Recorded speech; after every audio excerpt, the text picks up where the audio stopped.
स्वागत है आप सभी का। खबर एक मिनट में बढ़ने से पहले दिल्ली से एक बड़ी खबर है। समाजवादी पार्टी के अध्यक्ष अखिलेश यादव ने अपने पिता और समाजवादी पार्टी के संरक्षक मुलायम सिंह यादव से मुलाकात की है।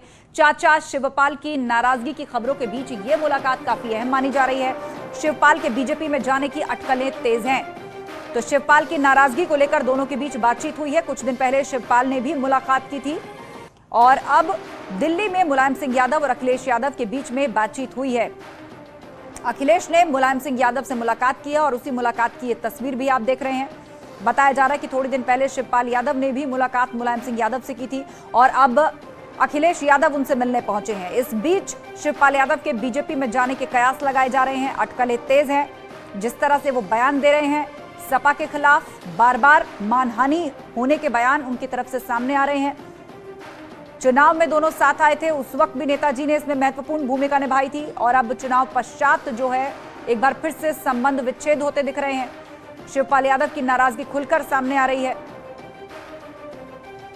और इस बीच मुलाकात की है अखिलेश यादव ने इसी नाराजगी को लेकर मुलायम सिंह यादव से।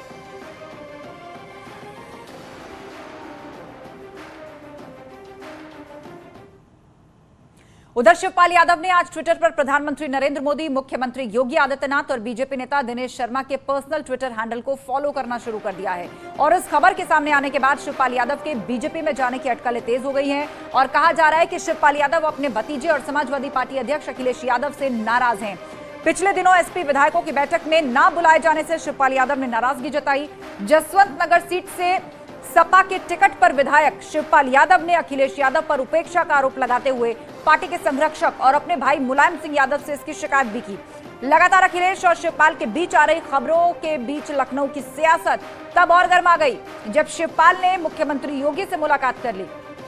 अब ट्विटर पर बीजेपी के बड़े नेताओं को फॉलो करने के बाद से शिवपाल के भाजपा में जाने की चर्चाएं सियासी गलियारों में गर्मी बढ़ा रही हैं। तो रोजाना बयान और संकेतों के बाद अब एक महत्वपूर्ण कदम जो शिवपाल यादव की तरफ से कहा जा रहा है कि उसी दिशा में क्या उठाया गया है। मुख्यमंत्री योगी आदित्यनाथ, प्रधानमंत्री नरेंद्र मोदी और बीजेपी नेता दिनेश शर्मा, इन तीनों को उन्होंने फॉलो किया है ट्विटर पर। तो फॉलोअर बन गए हैं शिवपाल यादव। भाजपा के दो महत्वपूर्ण चेहरे, सबसे बड़ा चेहरा प्रधानमंत्री नरेंद्र मोदी, उत्तर प्रदेश में बीजेपी मुख्यमंत्री योगी आदित्यनाथ, पूर्व डिप्टी सीएम दिनेश शर्मा, इन तीनों को फॉलो किया है। प्रसपा प्रवक्ता दीपक मिश्रा ने कहा है कि शिवपाल सिंह यादव ने यह बोला कि नरेंद्र मोदी सेक्युलर भारत के प्रधानमंत्री हैं, उनको फॉलो करने में क्या हर्ज है। मंत्री भारतीय गणराज्य के प्रधानमंत्री हैं, वह सेक्युलर समाजवादी भारत के प्रधानमंत्री हैं, तो उन्हें फॉलो करना मुझे लगता है कि एक सही और सार्थक कदम है। और दूसरी सबसे बड़ी बात यह है कि आज 9 संवत्सर है, तो 9 संवत्सर पे नए पट खुलेंगे। राजनीति एक नया रूप लेने के लिए बेचैन हो रही है। प्रधानमंत्री जी को फॉलो पहले ही कर लेना चाहिए था। और जहां तक मुख्यमंत्री जी को फॉलो करने का प्रश्न है, मुख्यमंत्री जी उस नेता, उस सदन के नेता हैं जिस सदन के वरिष्ठतम सदस्यों में से एक शिवपाल जी हैं। इसलिए एक स्वाभाविक प्रक्रिया है और सहज प्रक्रिया। तो शिवपाल यादव ने बीजेपी से अपनी नजदीकियों के संकेत और मजबूती से दिए हैं। अब समझते हैं शिवपाल यादव के पास क्या क्या विकल्प हैं। बीजेपी से राज्यसभा जा सकते हैं क्या शिवपाल यादव, ये भी एक विकल्प उनके पास है। बेटे को जसवंत नगर से चुनाव लड़ा सकते हैं, जहां से मौजूदा वक्त में वो खुद विधायक हैं। इसे भी विकल्प के तौर पर चर्चा में लाया जा रहा है। खुद आजमगढ़ से लोकसभा का उपचुनाव लड़े। जी हां, आजमगढ़ जहां से अखिलेश यादव सांसद थे और उन्होंने अपनी सांसदी से इस्तीफा देकर विधायकी को बरकरार रखा।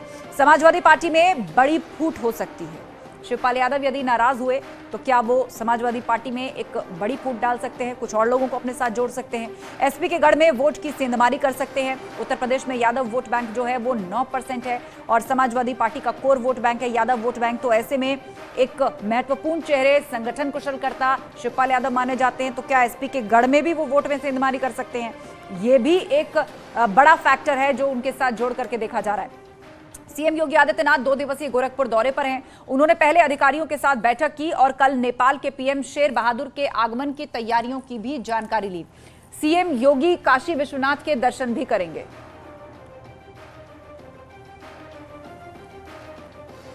तो बाबा विश्वनाथ के दर पर मुख्यमंत्री योगी आदित्यनाथ हैं। 2 दिवसीय काशी दौरा है मुख्यमंत्री का। कल नेपाल के प्रधानमंत्री यहां पर दर्शन के लिए आने वाले हैं और उन्हीं का स्वागत और अगवानी के लिए मुख्यमंत्री योगी आदित्यनाथ यहां पर रहेंगे। नेपाल के प्रधानमंत्री शेर बहादुर देउबा कल वाराणसी आ रहे हैं, जहां काशी विश्वनाथ धाम में वो दर्शन करेंगे। उससे पहले आज नेपाल के पीएम ने दिल्ली में प्रधानमंत्री मोदी से मुलाकात की है। वाराणसी में शेर बहादुर देउबा के स्वागत में भारतीय संस्कृति की झलक दिखेगी।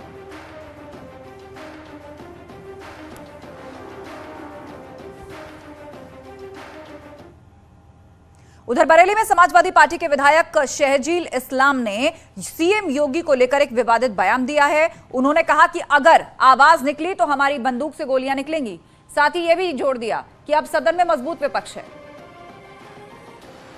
चले गए जब उनकी तानाशाही चलती थी। एक मजबूत विपक्ष उत्तर प्रदेश के अंदर मौजूद है और एक हमारे अब्दुल अजीज नेता जो कि बब्बर शेर है अखिलेश यादव, वो भी आपके सामने। तो अगर उसके मुंह से भी आवाज निकलेगी तो हमारी भी बंदूकों में से आधी सुई धुआं नहीं निकलेगा, गोली निकलेगी, बताना चाहता हूं। उधर मुख्यमंत्री योगी आदित्यनाथ ने फिर से उत्तर प्रदेश में एंटी रोमियो स्क्वाड को सक्रिय करने का आदेश दिया है। एंटी रोमियो स्क्वाड के सक्रिय हो जाने से प्रदेश में महिलाओं की सुरक्षा व्यवस्था बढ़ जाएगी। उसी कड़ी में अलीगढ़ के डीआईजी ने सेंटर पॉइंट अब्दुल्ला कॉलेज और निशा मार्केट का दौरा किया। उन्होंने महिलाओं से भी बातचीत की, साथ ही उन्हें जागरूक किया। उन्होंने महिलाओं को परेशानी होने पर फौरन 112 नंबर डायल करने के बारे में जागरूक किया और उनकी सुरक्षा का भरोसा दिलाया। अभियान को लेकर महिला अपराधों के लंबित मामलों पर निपटारा कराने के साथ आरोपियों की गिरफ्तारी भी सुनिश्चित की जा रही है।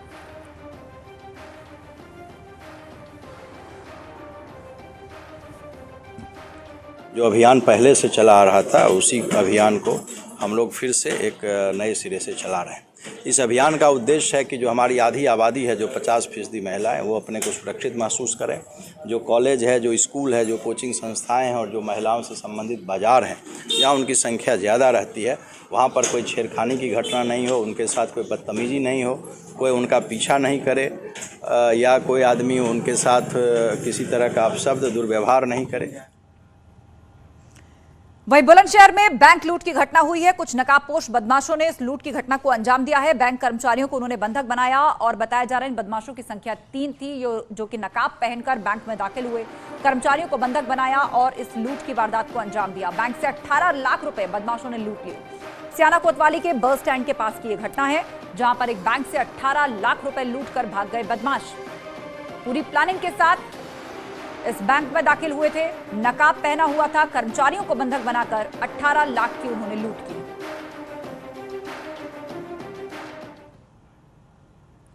उधर गाजियाबाद में बदमाशों के हौसले बुलंद है। एक हफ्ते के भीतर लूट की आज दूसरी वारदात हुई। बदमाशों ने दिन दहाड़े पंजाब नेशनल बैंक में डाका डाला और कैशियर को बंधक बनाकर 12 लाख रुपए लूट लिए।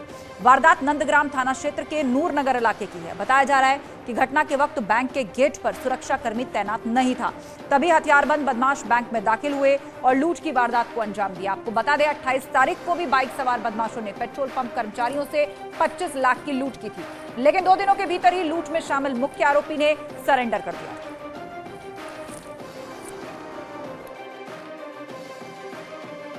नई गाइडलाइंस के हिसाब से जो सिक्योरिटी के फीचर्स होने चाहिए थे वहाँ पर नहीं है।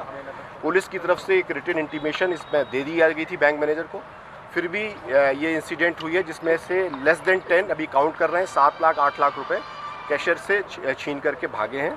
बीते एक हफ्ते के भीतर ही ये दूसरी लूट की वारदात को अंजाम दिया है। फिलहाल हम खड़े हैं नूरनगर इलाके में और इसी बिल्डिंग में बना ये पंजाब नेशनल बैंक है, जहां पर बाइक सवार 4 बदमाश आते हैं और हथियारों के बल पर अंदर घुसते हैं, एंट्री करते हैं और जो कैशियर था उस कैशियर से 12 लाख रुपए की लूट करके मौके से फरार हो जाते हैं। जैसे ही इसकी सूचना पुलिस के आलाधिकारियों को मिलती है, पुलिस के आलाधिकारी मौके पर पहुंचे हैं, जांच की जा रही है। भीड़ देख सकते हैं आप, जहां भी मेरठ रेंज के आईजी प्रवीण कुमार भी यहां पहुंच चुके हैं।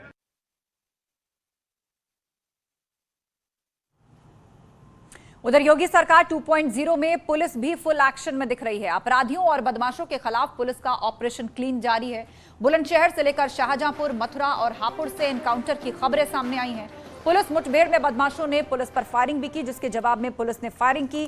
कई बदमाश घायल हुए। पुलिस ने घायल बदमाशों को गिरफ्तार करके इलाज के लिए भेज दिया है और बताया जा रहा है कि इनमें से कई बदमाशों पर इनाम घोषित था और पुलिस को इनकी काफी दिनों से तलाश थी।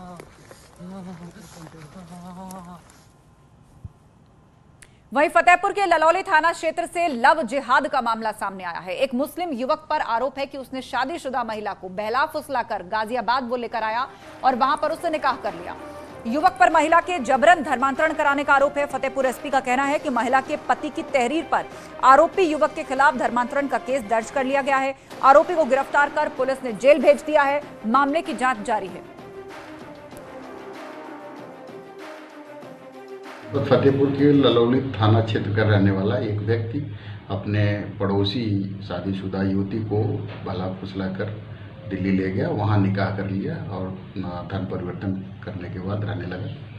पुलिस तलाशते हुए वहां पहुंची और दोनों को जब यहां पे ले आई तो पता चला कि इसने धर्म परिवर्तन करके शादी किया है और धर्म परिवर्तन की धाराओं का मुकदमा पंजीकृत कर आरोपियों को जेल भेजा गया है।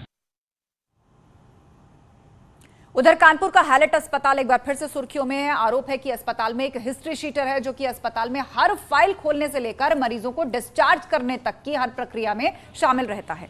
हिस्ट्री शीटर अल्लाह रखा की तलाश स्वरूप नगर पुलिस काफी लंबे वक्त से कर रही है, पर अभी तक उसे पकड़ नहीं पाई है। हैरानी इस बात की है कि अल्लाह रखा हैलेट में खुलेआम घूम रहा है और पुलिस को उसकी जानकारी तक नहीं है।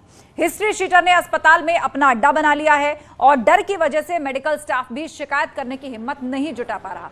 हालांकि जिम्मेदार अफसर अब कार्रवाई का दावा कर रहे हैं। एक वीडियो मेरे संज्ञान में आया है, आप ही के माध्यम से मुझे पता लग रहा है। मैंने वीडियो देखा है। ये एक जांच का विषय है क्योंकि इस बारे में अभी मेरे संज्ञान में पहली दफे आया है, तो इस पर हम लोगों ने कमेटी गठित की है और शीघ्र ही हम इस पर एक कड़ा एक्शन लेंगे। हैलेट अस्पताल की तमाम तस्वीरें देखने को मिलती हैं, मगर एक ऐसी तस्वीर भी देखने को मिली जो कहीं ना कहीं लोगों को हैरान कर देगी। अस्पताल में अपराधी का बोलबाला है। अपराधी यहाँ के स्टाफ के साथ मिलकर उनकी मदद करता है, पेपर्स फाइल में लेने में या उनके चैम्बर्स में बैठने में, और यहाँ तक कि मरीजों को यहाँ से लेने और ले जाने के रूप में भी। हालांकि मेडिकल कॉलेज के प्राचार्य जांच की बात तो कह रहे हैं, मगर देखना ये होगा कि इस हिस्ट्री शीटर अपराधी पर कार्रवाई कब और कैसे होती है। विजिलेंस आशीष पांडे के साथ अमित गंजू, न्यूज़ 18 कानपुर। यूपी के पर्यटन मंत्री ठाकुर जयवीर सिंह ने पर्यटन को बढ़ावा देने के लिए तमाम जरूरी कदम उठाने की बात कही है। जयवीर सिंह के मुताबिक मथुरा, फिरोजाबाद, आगरा समेत कई जगहों पर टूरिज्म को बढ़ाने के लिए नई रणनीति बनाई गई है, जिसे जल्द ही धरातल पर उतार दिया जाएगा। जयवीर सिंह ने भरोसा दिलाया कि चुनाव में जो भी वादे किए गए वो सभी पूरे किए जाएंगे।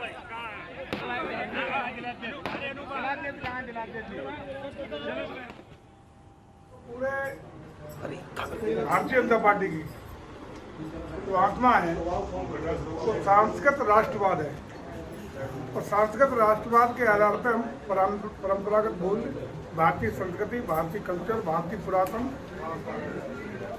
इतिहास को संवर्धन, उसको सजो के रखने का काम, उसका प्रचार प्रसार, उसको और व्यापक स्वरूप देने का काम, उसको संरक्षण करने का काम, ये काम भारतीय जनता पार्टी की मूल प्राथमिकता, प्रथम प्राथमिकता है।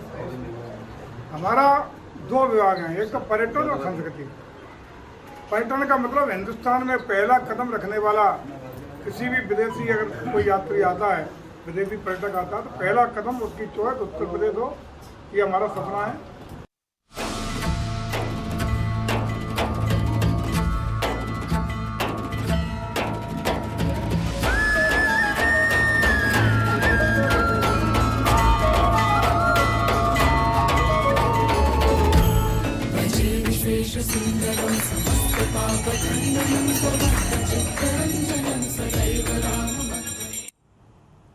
चैत्र नवरात्र के पहले दिन आज देवी दुर्गा के शैलपुत्री स्वरूप की पूजा अर्चना की जाती है। सुबह से ही देश भर के दुर्गा मंदिरों में श्रद्धालुओं का तांता लगा हुआ है। भक्त मां के दर्शन और पूजन के लिए लंबी लंबी कतारों में लगे दिखे। मिर्जापुर में मां विंध्यवासिनी देवी का प्राचीन मंदिर है, जो कि 52 शक्तिपीठों में से एक है। यहां पर सुबह से ही भक्तों की भीड़ देखी जा रही है। प्रयागराज के अलोप शंकरी मंदिर, बलरामपुर के देवी पाटन मंदिर, जहां सीएम योगी ने भी शक्ति की आराधना की, सुबह से ही भक्तों का लंबा तांता लगा हुआ है। सहारनपुर के शाकुंभरी देवी मंदिर, कानपुर के तपेश्वरी देवी मंदिर, वाराणसी के प्राचीन दुर्गा कुंड मंदिर, झांसी के पंचकुइया मंदिर में भक्त दर्शन पूजन के लिए लंबी लाइन में लगे दिखे। वहीं रामनगरी अयोध्या में देवकाली मंदिर, तो लखनऊ के चंद्रिका देवी मंदिर और चित्रकूट में मराठा कालीन देवी मंदिर में भी भारी भीड़ देखी जा रही है। तो ये 10 तस्वीरें इस वक्त स्क्रीन पर हम आपको दिखा रहे हैं। नवरात्र के पहले दिन किस तरह देवी की महिमा देखने को मिली, अलग अलग मंदिरों में जो था भक्तों की भारी भीड़ देखने को मिली। तो दूसरी तरफ उत्तर प्रदेश के मुख्यमंत्री योगी आदित्यनाथ ने भी नवरात्र के पहले दिन बलरामपुर के देवी पाटन मंदिर में शक्ति की आराधना की। ये उसी वक्त की तस्वीर आप देख रहे हैं। बलरामपुर का देवी पाटन मंदिर 52 शक्तिपीठों में से एक है। सीएम ने मां शैलपुत्री की पूजा अर्चना के साथ देवी से प्रदेशवासियों की सुख समृद्धि की कामना की। मां भगवती की पूजा के बाद सीएम योगी गौशाला पहुंचे और गौ वंशों को चारा खिलाया। उसके बाद सीएम योगी सिद्धार्थनगर के लिए रवाना हो गए।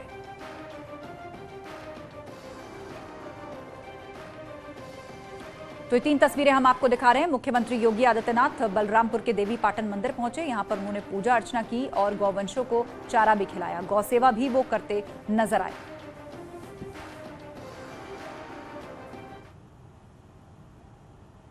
तो मुख्यमंत्री योगी आदित्यनाथ ने सिद्धार्थनगर से संचारी रोग नियंत्रण अभियान का आगाज किया। यह अभियान 30 अप्रैल तक चलेगा। योगी आदित्यनाथ कई बच्चों को खीर खिलाकर अन्नप्राशन संस्कार भी करते हुए नजर आए। सीएम ने स्वास्थ्य विभाग से संचारी रोग पर कंट्रोल करने के लिए शुरू किया गया अभियान तेजी से चलाने को कहा। साथ ही लोगों से भी जागरूक रहने की अपील की। इस मौके पर मुख्यमंत्री छोटे बच्चों को दुलार करते भी नजर आए।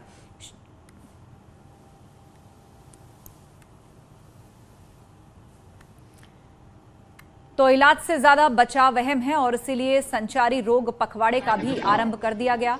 इस दौरान इसकी अवेयरनेस से जुड़े हुए कार्यक्रम चलाए जाएंगे। प्रदेश में इसके नियंत्रण को लेकर एक तेजी लाई जाएगी। तो इसका निरीक्षण करने पहुंचे मुख्यमंत्री योगी आदित्यनाथ ने कुछ बच्चों का अन्नप्राशन संस्कार भी कराया। अपने हाथों से उनको अन्न खिलाया।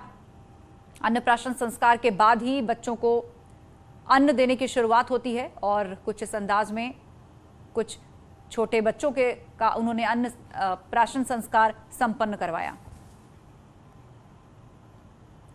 इस बुलेटिन में फिलहाल इतना ही। खबरों का सिलसिला जारी है, आप जुड़े रहिए हमारे साथ।